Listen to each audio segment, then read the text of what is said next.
ଶସ୍ତାରୁ ହେଲି ହୀନସ୍ତା ଆପଣ ମାନେ ଭାବୁଥିବେ କାହିଁକି ଏମିତି କହୁଛନ୍ତି। ହ୍ୟାଲୋ ଫ୍ରେଣ୍ଡସ୍, ଜୟ ଜଗନ୍ନାଥ। ମୁଁ ପୂଜା ଆପଣମାନଙ୍କୁ ସ୍ୱାଗତ ଜଣାଉଛି ମୋ ୟୁଟ୍ୟୁବ୍ ଚ୍ୟାନେଲ୍ ଓଡ଼ିଆ ବ୍ଲଗର ପୂଜାକୁ। ତ ଆଜି ଗୋଟେ ପାର୍ସଲ ଆସିଥିଲା ଆମର ମିଶୋରୁ ନୁହେଁ, ଏଇଟା ଫ୍ଲିପକାର୍ଟରୁ ମୁଁ ଅର୍ଡ଼ର କରିଥିଲି।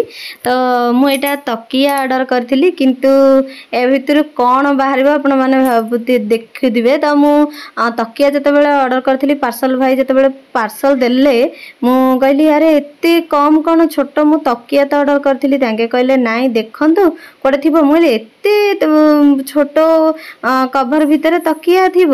ତାଙ୍କେ କହିଲେ ହଁ ଦେଖନ୍ତୁ। ମୁଁ କହିଲି ନାଇଁ ଏଇଟା ତ ରିଟର୍ନ କରିବାକୁ ପଡ଼ିବ। ଆଉ ତାପରେ ବାହାରିଲା ତକିଆ ଖୋଳ। ତକିଆ ଖୋଳର କ୍ୱାଲିଟି ବହୁତ ଭଲ ଥିଲା। 4ଟି ତକିଆ ଖୋଳ ଆସିଥିଲା। ମୁଁ 4ଟି ତକିଆ ମଗେଇଥିଲି, କିନ୍ତୁ ଏଇଟା ତକିଆ ଖୋଳ ଆସିଥିଲା। ଆଉ ତକିଆ ଖୋଳରେ ଟିକେ ଡ୍ୟାମେଜ ବି ଥିଲା ଗୋଟେ ତକିଆ ଖୋଳର। ଆଉ ମୋତେ ତ ଟୋଟାଲି ପସନ୍ଦ ଆସିଲାନି। ମୁଁ କହିଲି ଆରେ ମୁଁ ଗୋଟେ ମଗେଇଥିଲି, ଗୋଟେ ଆସିଲା। ସେଥିପାଇଁ ଶସ୍ତାରୁ ହୀନସ୍ତା କହିଲି। ଦେଖନ୍ତୁ, ଆଉ ମନ ପୁରା ଭାଙ୍ଗିଗଲା। ମନ ପୁରା ମାନେ ଏମିତି ଖରାପ ଲାଗିଲା, ଆଉ କହିବା କଥା ନାହିଁ। ମୁଁ ତକିଆ ମଗେଇଥିଲି, କ'ଣ ତକିଆ ଆସିଛି। ଆଉ ଆଜି ତ ନିଶ୍ଚିତ ଭାବରେ ରିଟର୍ନ କରିବି ୟାକୁ। ଆଉ ଚୁଟକି ମାମାର ବି ମନ ଦୁଃଖ ହେଇଗଲା। ସେ ଆଶା କରିକି ବସିଥିଲା ତକିଆରେ କେତେବେଳେ ଡେଇଁବ ଖେଳିବ ବୋଲି, କିନ୍ତୁ ସେଇଟା ହେଇପାରିଲାନି।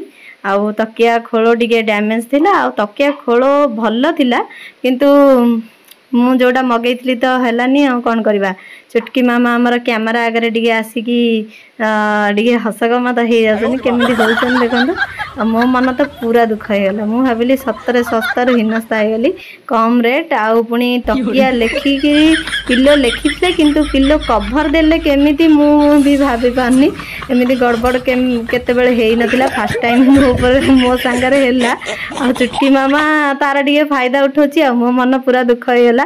ତକିଆ ଖୋଳ କ'ଣ ଆସିଲା, ମୁଁ ଆଜି ନିଶ୍ଚିତ ଭାବରେ ରିଟର୍ନ କରିବି। ଭିଡ଼ିଓଟି ଭଲ ଲାଗିଲେ ନିଶ୍ଚିତ ଭାବରେ ଲାଇକ୍, ସେୟାର, ସବସ୍କ୍ରାଇବ୍ କରିବେ। ଜୟ